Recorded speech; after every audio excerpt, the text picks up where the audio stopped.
People are constantly trying to predict when the next stock market crash will happen. It's a tale as old as investing itself. Practically every day, you can find someone who thinks the market is about to collapse. They may even provide logical arguments for why it should, but the only certainty is that nobody can predict exactly when it will occur. Even Michael Burry, who correctly forecasted and profited off the 2008 real estate bubble, had to hold his credit default swap short positions for nearly 3 years before he was eventually proven right. However, just because you can't predict when the stock market will crash doesn't mean you can't be ready to take advantage of it. In this video, I'm going to explain the lessons I learned from the 2020 crash and how to prepare for the next one.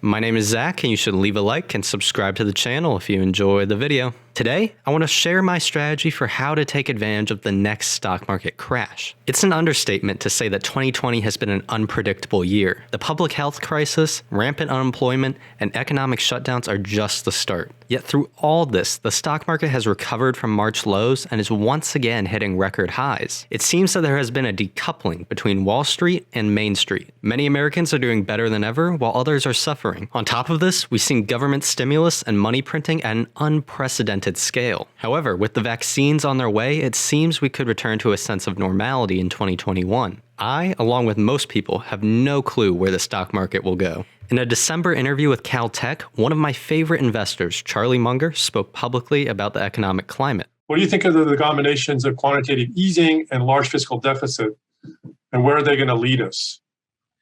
Well, there I've got a very simple answer, and that is, it's one of the most interesting questions anybody could ask. And we're in very uncharted waters. Nobody has gotten by with the kind of money printing we're doing now for a very extended period without some trouble. And I think we're very near the edge of playing with fire. It is remarkable how much we've expanded the money supply, how low interest rates are, and how little initial response there's been on. Remarkable is not too strong a word. Astounding would be more like it. I will let you choose the adjective, Charlie. It's unbelievably extreme. Some European government borrowed money recently for some tiny little fraction of 1% for 100 years. Now that is weird. What kind of a lunatic would loan money to a European government for 100 years at less than 1%?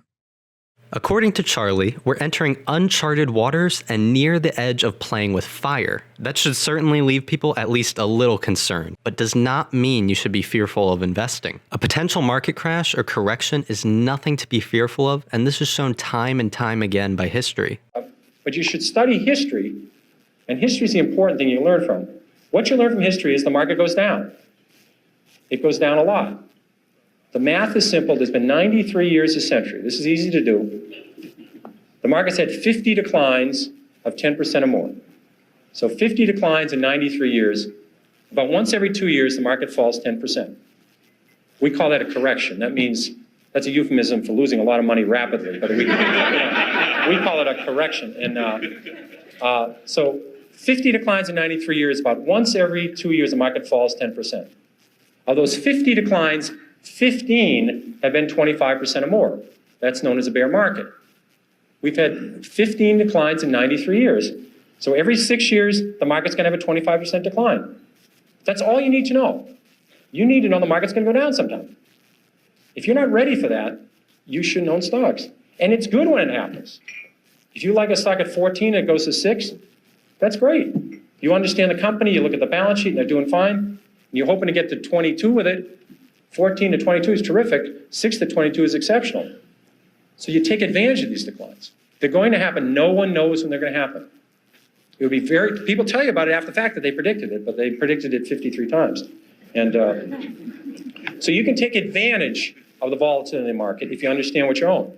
Nobody knows when a market downturn will occur. The most important thing to remember is that corrections and crashes are actually an opportunity. A stock becomes less risky, not more, as the price goes down. As a long-term investor, you need to have the stomach to buy, not sell as the market goes down. Flipping that mental switch is the first step to successfully navigating a crash. Beyond that, you need to prepare and set your plan for this kind of market environment. This step is often neglected. I learned this lesson the hard way as I was caught unprepared to fully take advantage of the sudden 2020 market collapse. In December 2019, I had just started forming my long-term dividend stock portfolio. I still had a lot to learn and compiled a list of dividend aristocrats, champions, and kings to build a foundation from. These are stocks that have been consistently increasing their dividends for long periods of time. Since the market was high at the time, I was slowly adding to positions which seemed to be at a relative value. These companies often had existing short-term troubles or a turnaround story resulting in it being priced lower in the market.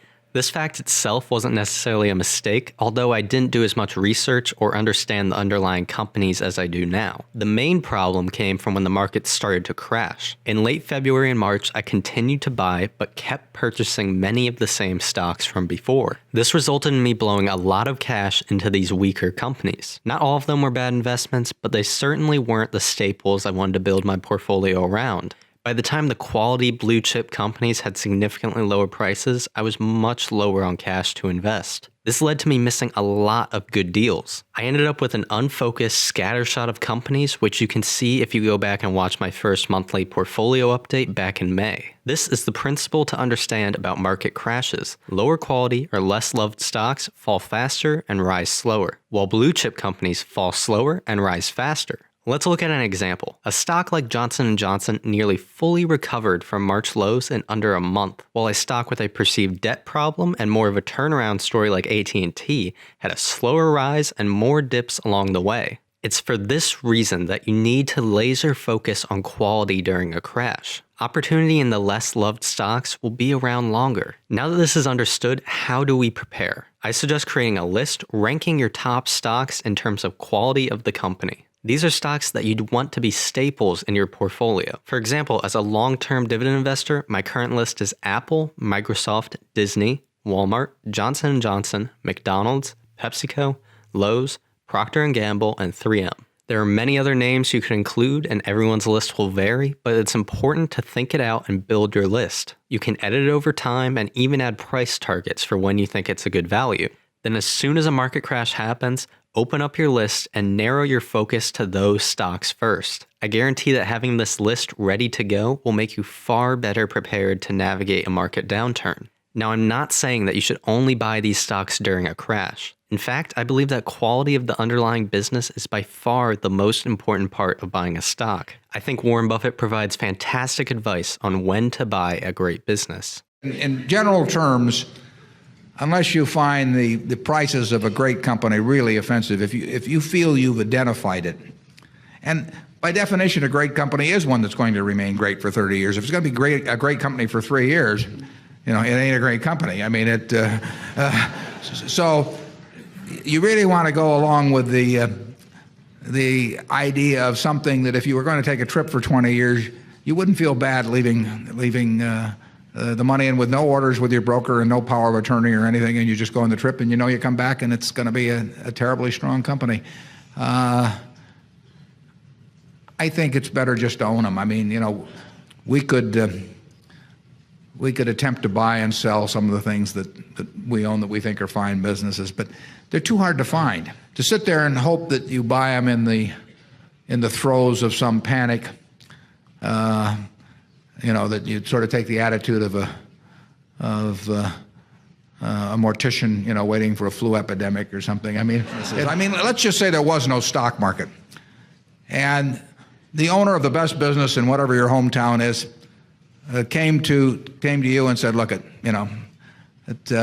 my brother just died and he owned 20% of the business, and I want somebody to go in with me to buy that 20%, and the price looks a little high maybe, but this is what I think I can get for it. Do you want to buy in?" I think if you like the business and you like the person who's coming to you and the price sounds reasonable, and you really know the business, I think probably the thing to do is to take it and don't worry about how it's quoted. And it won't be quoted tomorrow or next week or next month. I think people's investment would be more intelligent if stocks were quoted about once a year, but it isn't going to happen that way. So.